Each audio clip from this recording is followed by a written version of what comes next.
The head of Russian intelligence says that France is willing to send 2,000 military personnel to Ukraine. At the same time, we heard the same thing coming out of the French media. When Victoria Nuland was there and everybody was talking, she is pushing this idea of sending troops to Ukraine. Now she's gone.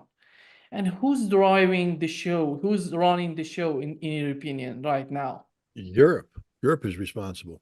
No one's pushing Europe. Europe found itself in a very difficult position. They had leaned forward, expecting America to be alongside them the whole time. America has pulled back because of domestic political realities related to the upcoming presidential election, and then those realities have led to a holding the $60+ billion support package of Ukraine being held hostage, and they're not going to be released because it gives the Republicans leverage over border security issues and money therefore derived. And the Republicans just aren't going to give this one up.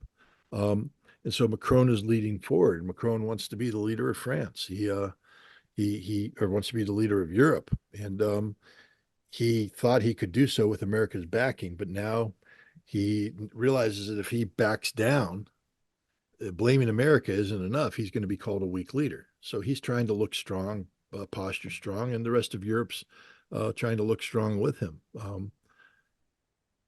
No one's pushing them into stupidity. It's their own inherent, hubris and arrogance and ignorance that's causing this to happen.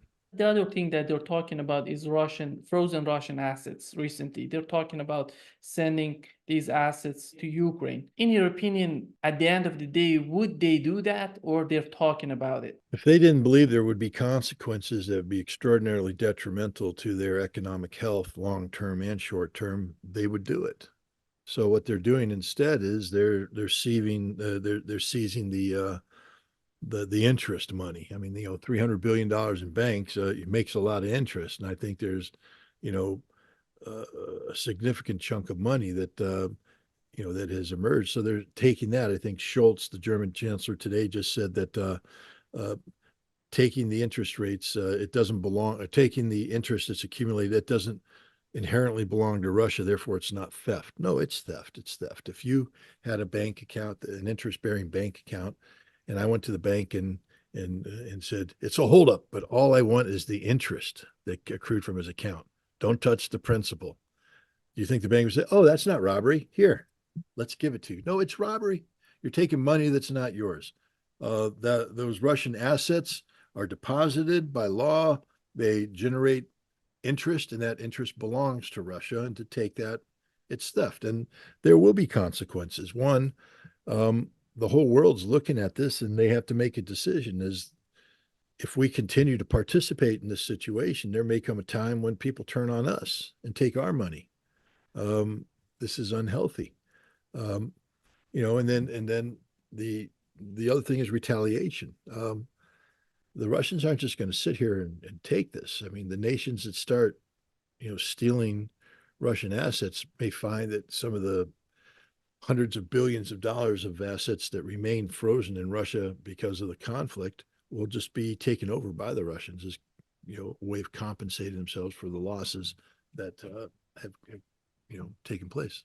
We see these differences between the Ukrainian foreign minister and Zelensky. And on the other hand, the brother of mayor of Kiev was talking about if we can replace Zelensky when we are at war with Russia, of course we can replace Zelensky as well. Do you think, with all that said, is that possible to see some sort of changes in Ukraine, or Washington is controlling everything there? I mean, Washington influences everything, but clearly they don't control everything, or else there wouldn't have been a crisis of confidence between Zelensky and Zelensky.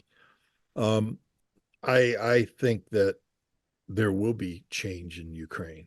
It won't be democratic in nature. It would be more linked to a military coup d'etat or a military coup in conjunction with political opposition. But either way, I think Zelensky is a failed leader and is growing, is not so gradually being recognized both inside Ukraine and around the world as a failed leader.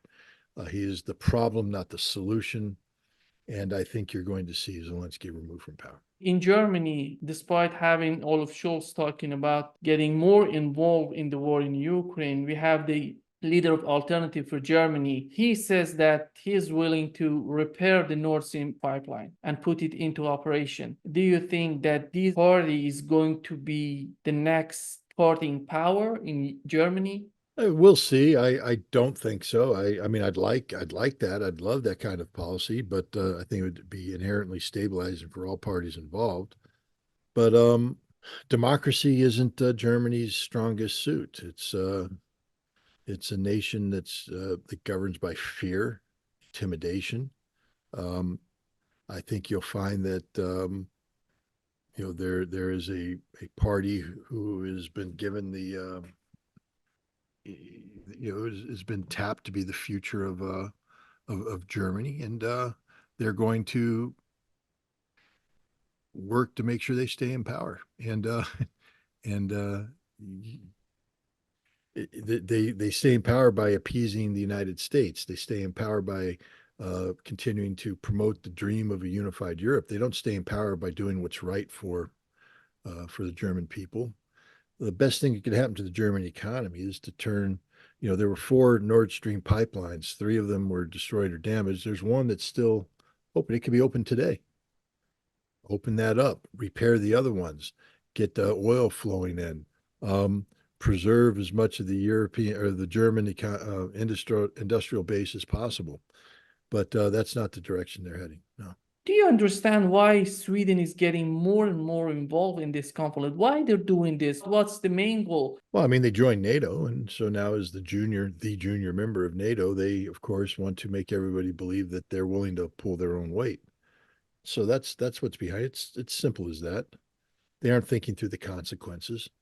They don't realize that by empowering people to believe that more military force is the solution, not less, they're creating the conditions for the scenario that was described earlier: 60,000 non-NATO forces deployed into Western Ukraine in open conflict with the Russians. And then Sweden will find out the hard way what it means to be a member of NATO. They'll be destroyed as a nation state. So that seems to be what's behind it. Simple appeasement. Sweden is like the junior member of a team who's trying to be seen. Me, I can help. When you join a team, want to be a member, you're like, anything I can do, I can stay after, I can buff the floors, I can get you coffee in the morning. I want to make myself valuable. And that's what Sweden is. It's a pathetic little juvenile act by a nation that long ago lost its ability to think and operate as a sovereign state. It seems that the Biden administration is still thinking of continuing this war. And do you see it's a political move on the part of the Biden administration? And when this presidential election 2024 is over, they're going to change their attitude, or they're going to, if they stay in power, they're going to have the same attitude toward Russia? I think right now you have a policy that's predicated on using Ukraine as a tool to weaken Russia. Russia's in the process of destroying that tool. And if that was the only tool you had to accomplish the job, and you suddenly find yourself toolless, you might have to reevaluate your approach. You want to chop down a tree, you got an axe. Axe breaks. Suddenly you're going to look at the tree and say, maybe I'll just use it for shade because the tree's there, it ain't going away.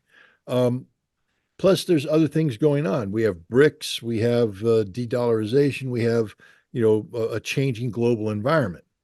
I think the Biden administration understands that they're running out of time on Ukraine, and if they say if we lose, I say when they lose, and they are going to lose. It's a matter of mitigating the consequences of defeat. Can you get a better deal coming out? Can you negotiate something that preserves, a modicum of dignity and pride? Because that's what this is about. This is about politics. I firmly believe that the Biden administration does not want Ukraine on the ballot in November. So what does that mean? Do you think the Biden administration could turn this war around by November and declare victory? That's the answer. Shake your head no, because that's the answer. They're not going to do that. So they need this war to be over by November. There's the answer we want. And they're not going to win. We know they're not going to win. So it's just a matter of defining how they're going to lose. And that's where we're at with the Biden administration. but it's also a political game. They want to mitigate. So the posturing you're seeing from the Biden administration isn't necessarily because they believe they're going to get the money out of Congress and change the thing. It's because they're looking for a scapegoat. So they're calling the situation in Ukraine dire, and they're saying if this doesn't happen, a dire situation will occur, knowing that it's not going to happen and the situation isn't that dire, but creating the opportunity to say it's the Republicans' fault. So the Biden administration isn't distancing itself too far from its original policy objectives of undermining Russia, destroying Russia, etc. But they want people to believe that they were serious about this, knowing that it's going to fail and trying their best to deflect the blame for that failure on the Republicans. And that's what's happening. It's a stupid political game because we're in the silly season of American presidential politics. One of our audience wanted me to ask you, how do you see the future of these small Baltic states, Finland, Sweden, with what's happening right now in Ukraine? How do you see the fate of these countries? If Europe is smart and they can get an off ramp that ends the conflict in Ukraine by basically giving up Ukraine, Russia is not going anywhere. They're not going to attack anybody. But if Europe creates the conditions where they try to put a 60,000 strong NATO force into Western Ukraine, then protect it with Article 4 protections, and they get in a shooting match with Russia, the Baltic states will cease to exist. Finland will lose its capital city of Helsinki and significant territories because Russia is going to protect St. Petersburg, and Sweden will lose Gotland Island. There's your new reality. And that's what will happen because NATO can't beat Russia. And if NATO wants to put nuclear forces on the table, then Europe will cease to exist. So everybody, Russia will not attack Europe. They will not initiate this attack. But if NATO attacks Russia, there will be no independent Baltic states. Poland will lose significant territory. Romania will lose territory. Finland will lose territory. Sweden will lose territory. That's the reality. Finland may even cease to exist. Hope the Finns enjoy that, returning back to Russian control. You had a chance, Finland. You see, Finland has to understand that, Russia gave them a gift in 1945, the gift of life. But the gift of life, because remember, Finland joined Nazi Germany to fight the Russians. Finland's responsible for 1 million deaths in St. Petersburg. Finland should have been put to the sword, eliminated, and nobody would have blinked an eye. Nobody was stepped up to defend Finland. But Russia said, no, Finland can exist. The Soviet Union said it, but they were predicated on permanent neutrality. Finland has opted out of neutrality. So if Finland wants to become part of a NATO-driven war of aggression against Russia, I would be surprised if Russia allowed Finland to continue to exist. I wouldn't if I were the Russian leadership. One of the questions that comes to everybody's mind that Finland was one of the countries that survived the Cold War. It's unbelievable how they decided to join NATO. And do you think they were forced to join NATO or they decided by themselves? I think Finland made a decision that neutrality, they got arrogant and they believed that Russia was no longer in a position to challenge any deviation in their neutrality posture. And you have a segment of Finnish society that believes that they belong both feet firmly in the West to continue to exist as a neutral nation, especially at a time when Europe was divorcing itself and Russia was divorcing itself from Europe and vice versa.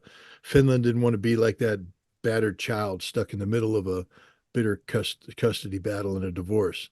And so Finland picked a side. They chose that they want to be part of Europe, which means they need to be part of NATO.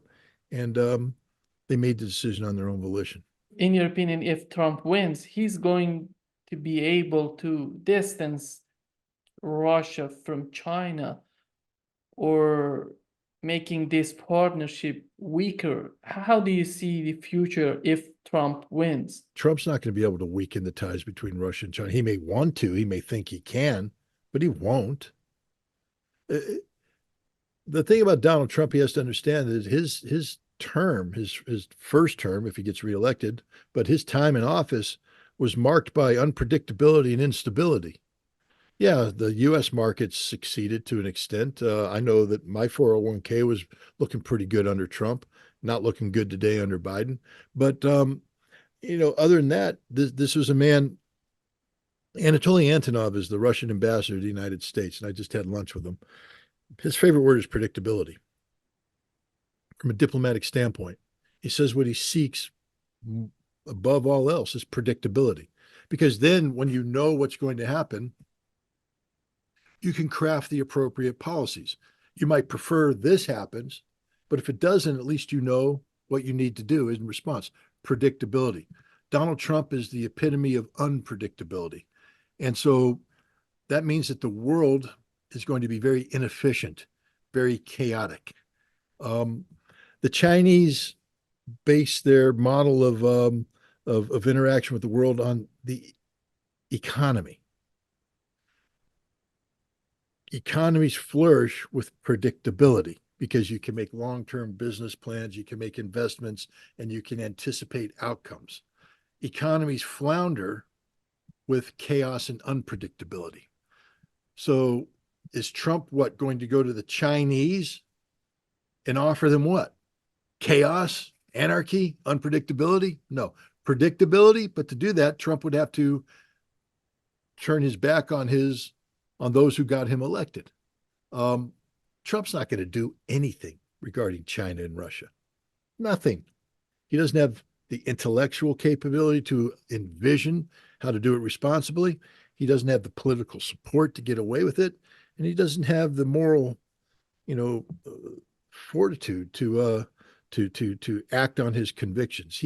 He acts on very shallow political interests. That's it. Do you remember when Vivek Ramaswamy said that if Taiwan is not ours, we can destroy Taiwan? How much of this is the official policy? I'm talking about the policy of elites, the blob in the United States. Well, first of all, you have to understand that this gentleman has no military experience, no experience at all. He's he invested in a biotech, I guess, and or pharmaceutical, and lied and made a lot of money, and that's it. So he's an unethical businessman. So when he talks about bombing, first of all, he's never received a military briefing from the Pentagon, so he doesn't know what the Pentagon's plan is. So for him to sit there and speculate about bombing, that's purely a construct in his sick imagination. It may be reflective of other thinking because people, applauded and supported him, but he didn't get enough support to stay in the election. So, he's a minority, he's a minority opinion on this, and it's based upon ignorance. That doesn't mean that in a war we wouldn't bomb those chip factories, but I would imagine that would be more of a collateral consequence of conflict as opposed to the principal consequence. We're not going to war in Taiwan over computer chips. It's a broader issue than that. Computer chips are important, but we're not going to war. If we go to war or over Taiwan with China, it won't be about computer chips. First of all, why would he bomb them? Because he wants to deny the access of China to that technology? Too late. By sanctioning China and trying to shut the door, China's already overcome many of those hurdles, and they will overcome it in the future. So by bombing the factories, if you think you're harming China, you're not.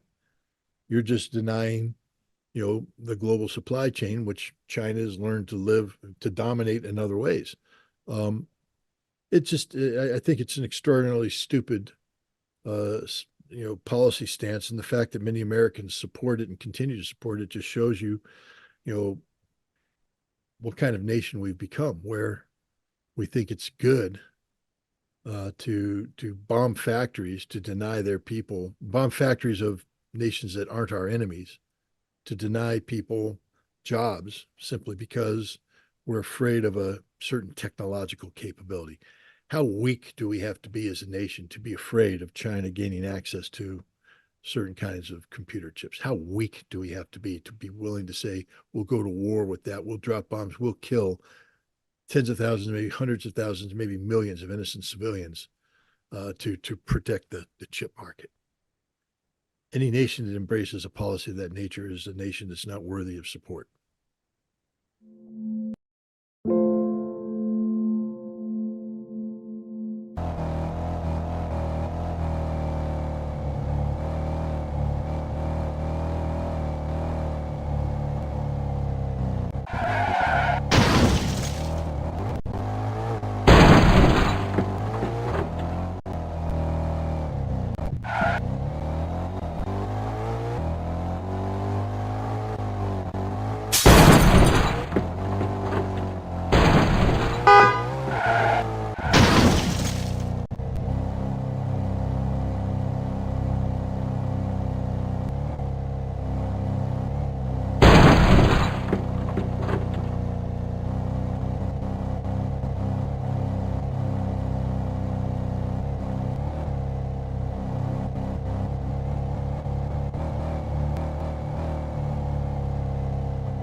There is a speed bump on the front.